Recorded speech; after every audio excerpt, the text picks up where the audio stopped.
President Xi Jinping urged a vigorous push for cooperation at APEC summit.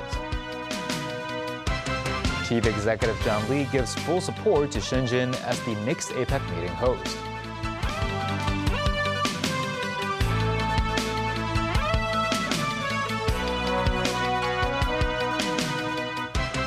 Good evening and welcome to TVB News. President Xi Jinping has urged Asia-Pacific economies to enhance cooperation, which he said would be mutually beneficial.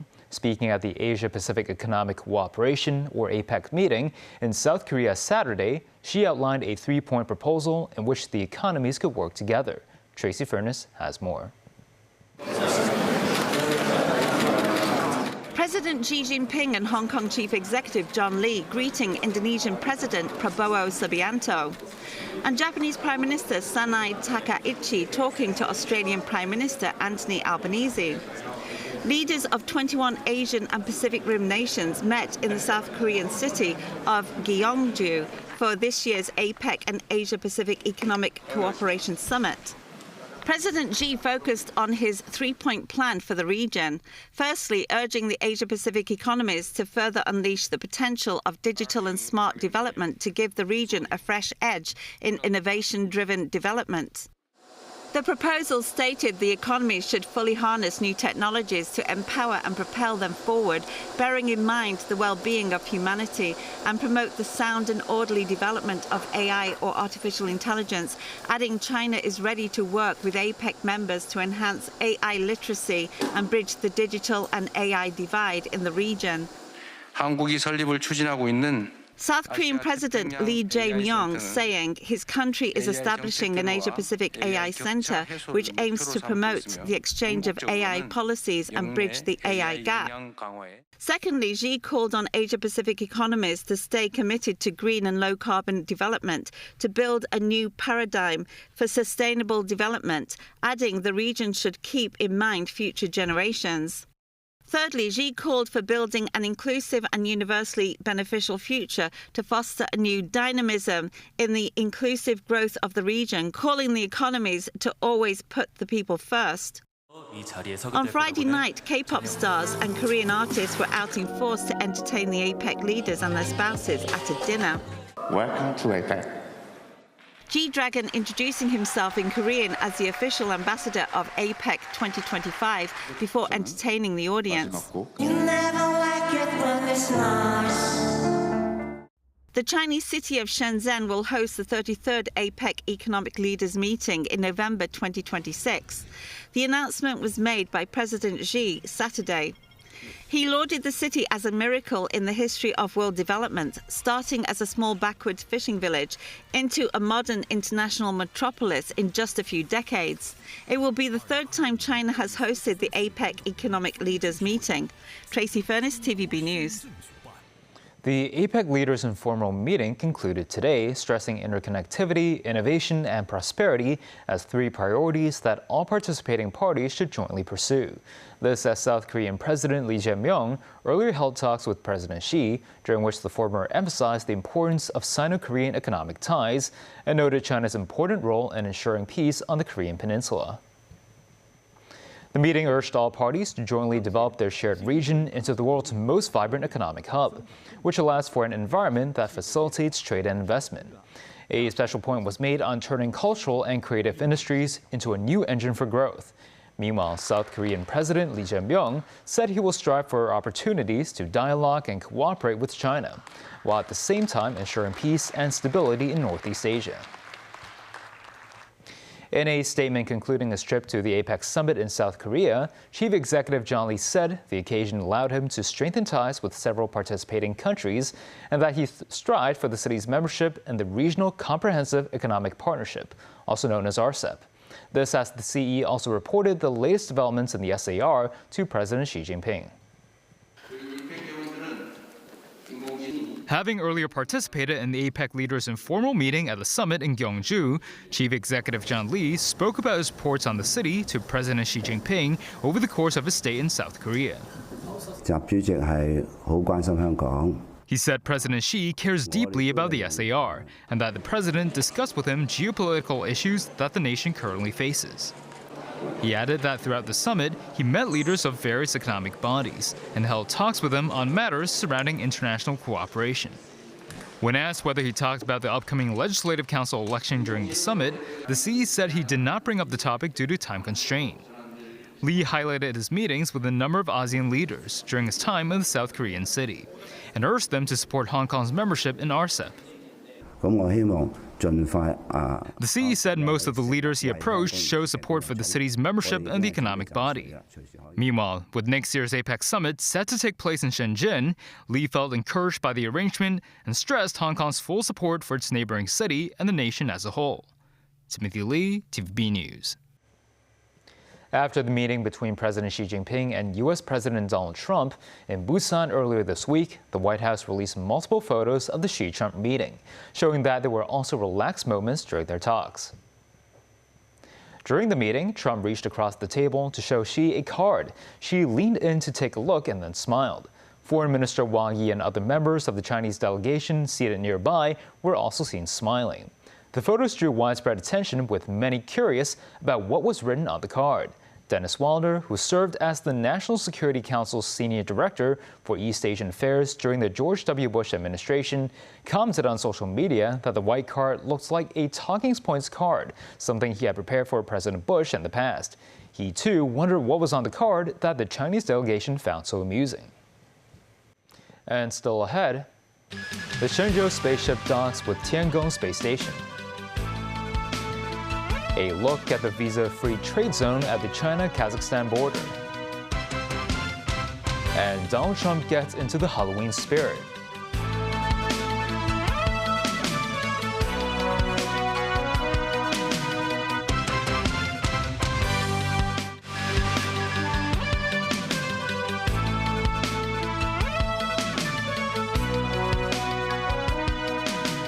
Welcome back. Shenzhou 21's crew were welcomed onto China's space station after a record-breaking docking and boarding process. David Garrett has more. Chen Dong, Chen Zhongru and Wang Ji are waiting on board the Tiangong space station, getting ready to welcome the docking Shenzhou 21 crew. 3.5 hours after being launched, the docking was complete, setting a new record from Earth to destination. A flawless pinpoint procedure guided by Beijing's Aerospace Control Center. The docking of the spaceship with the space station has been locked. Rendezvous and docking normally completed, Mission Control said. Just hours earlier, the astronauts had been on a bus, taking them to the launch site in northwest China, waving to the crowds and to the cameras. The three, led by Commander Zhang Lu, who had previously been on Shenzhou 15, were soon put into the spacecraft, preparing for blastoff. The other two crew are payload specialist Zhang Hongjiang and engineer Wu Fei. Wu, originally from Inner Mongolia, becomes China's youngest taikonaut at the age of 32. At 16 minutes to midnight, the Long March 2F carrier rocket blasted off, carrying the trio into the night sky and then into orbit. After 10 minutes, Shenzhou 21 separated from the rocket, entering its designated orbit. The crew on their way to the space station, 425 kilometers from Earth. The 7th mission there since it was completed 3 years ago.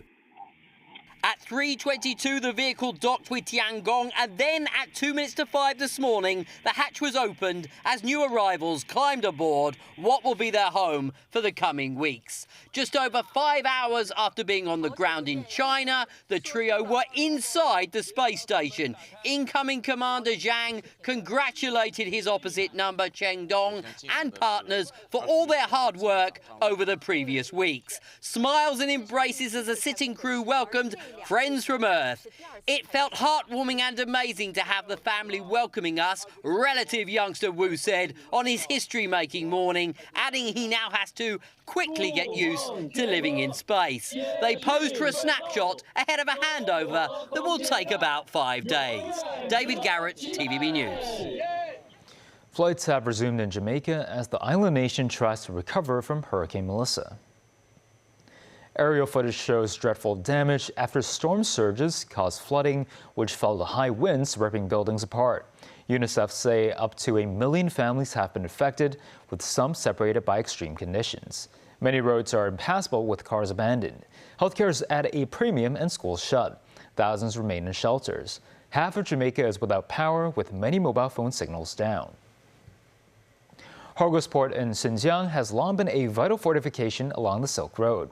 Today, it is the largest land port in western China, facilitating exports to Central Asia and Europe. The border area features a joint business zone managed by China and Kazakhstan. Sakura Ib has more from Xinjiang. At Horgos Port, private cars line up for customs scanning and inspection. Drivers can complete immigration procedures using facial recognition without leaving their vehicles, with the entire process taking as little as 15 minutes. Last year, the 24-hour port handled over 45 million tons of cargo, marking a 9% year-on-year growth, while China exports fruit, vegetables and electronics from across the nation.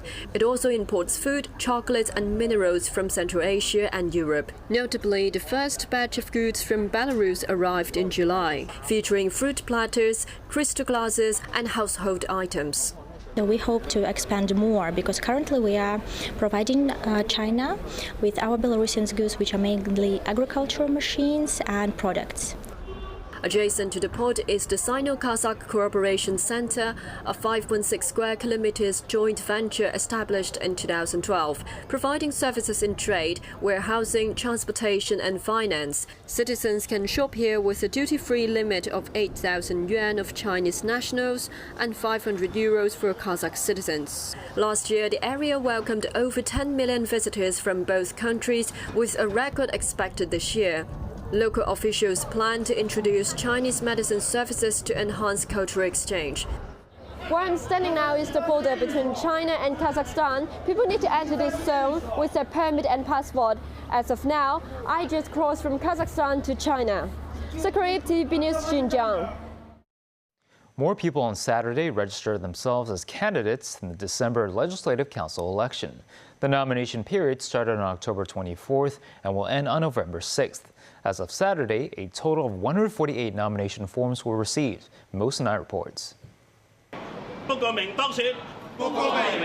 Aaron Bok, the former president of the Hong Kong Institution of Engineers, will run in the engineering constituency. Lawmaker Lo Wai Kok from the Business and Professionals Alliance for Hong Kong, who decided not to run again, came to support Bok. Interestingly, Bok's opponent, Wilton Falk, the Associate Dean of HKU's Faculty of Engineering, also received the support of Lo. The Chinese General Chamber of Commerce fields Andrew Yao, vice chairman of the organization, and Ivan Wong, the chamber's standing committee member, to compete in the commercial constituency. Ip Zigin, a former senior management member at Bank of Communications, will run for the finance constituency. He will compete against the incumbent legislator Chen Zhenying. Simon Lam, the co-CEO of Hong Kong China Pacific Life Insurance Company, will run in the insurance constituency against lawmaker Chan Pui-leung. For the election committee constituency, competitors are legislator Chang Xiu-hong, accountant Andrew Fan, whose mother is Rita Fan, the former LegCo president, Ng Yun Ting, a member of West Kowloon Cultural District Authority Board, Lau Ga-kern, CEO of Million Cities Holdings, and Alex Fan, a Hong Kong barrister. Meanwhile, DAB legislator Vincent Tan will seek re-elected in Kowloon West constituency. Other candidates in the constituency are Kowloon West New Dynamic legislator Scott Leung, Yau Tsin Mong District Councillor Guan Wen-si, and Sham Shui Po District Councillor Peng Jiu-fei. In Kowloon East constituency, the candidates are DAB lawmaker Frankie Ng, Kwun Tong District Councillor Jan Pui Gong, FTU legislator Dang Ga-biu, and Kwun Tong District Councillor Leung Si-wen. On a radio program, Chief Secretary for Administration Eric Chan reminds residents to vote on the December 7th poll day. Chan said the government's ideal KPI for the election is that all voters will cast their ballot on the day. Mamos 9, TVB News. The Fire Services Department held the launching ceremony of its Winter Disaster and Emergency Preparedness Promotional Month earlier today in a bid to spread fire safety awareness to the community. Many may panic once hearing a fire alarm, resulting in serious or even fatal mistakes. With Hong Kong stepping into a cooler and drier season in November, the Fire Services Department launched its promotional month, targeting this season to increase the public's fire safety knowledge. A variety of methods to combat blazes were taught at the event, while temporary measures for residents who fail to evacuate in time were also demonstrated, such as taping up and placing a wet towel at the bottom of the front door, as well as the installation of smoke detectors. Residents could also try putting on special attire. The Fire Services Department recommends residents to purchase these fire escape hoods, which are available online to prepare for possible fires. Users simply have to remove this plug before placing it tightly on their heads. Meanwhile, Deputy Director of Fire Services Wong Ka-wing addressed a recent fire caused by an electric car in the Laguna City housing estate. He said Fire Services personnel are equipped with some of the most advanced hardware to tackle fires, including a fire blanket specifically made to put out blazes caused by electric cars. Regarding the cause of eruption, Wong said lithium batteries overheating are usually the cause of electric car fires, and reminded residents to stay calm in such situations and evacuate to a safe location. From the White House to Ireland, Mexico City and beyond, Halloween celebrations took place across the world on Friday. Darren Rao takes a look at some of the highlights. People in New York City put on their wackiest costumes and made their way to the 52nd Annual Village Halloween Parade. Marching bands could be heard echoing throughout the city as they made their way down the boulevards. The parade, which started at the corner of Canal Street and 6th Avenue, ended on 15th Street. At the White House, US President Donald Trump and First Lady Melania opted against donning costumes, but in his regular suit and while sporting a red hat that said USA, he handed out sweets to trick-or-treaters. The young children of White House staffers, accompanied by their parents, were among the first in line to get candy from the Trumps. Motorcyclists in costumes rode through Mexico City in a special Halloween event they called the Ride of Terror. A popular costume this year was Ronald McDonald. Several pairs of motorcyclists joined the ride wearing his yellow and red outfit. The motorcyclists rode through the Mexican capital escorted by police patrols. However, some motorcycles were impounded on major avenues. The historic underground galleries of the Lisbon Aqueduct were taken over by famous horror characters. Freddy Krueger, the nun Nosferatu, and others spooked visitors during their crossing through downtown Lisbon. The Water Museum of Lisbon often organizes special visits to this famous underground gallery, but it is usually during the day. This novelty attracted dozens of people to have the chance to experience Halloween night in a unique setting.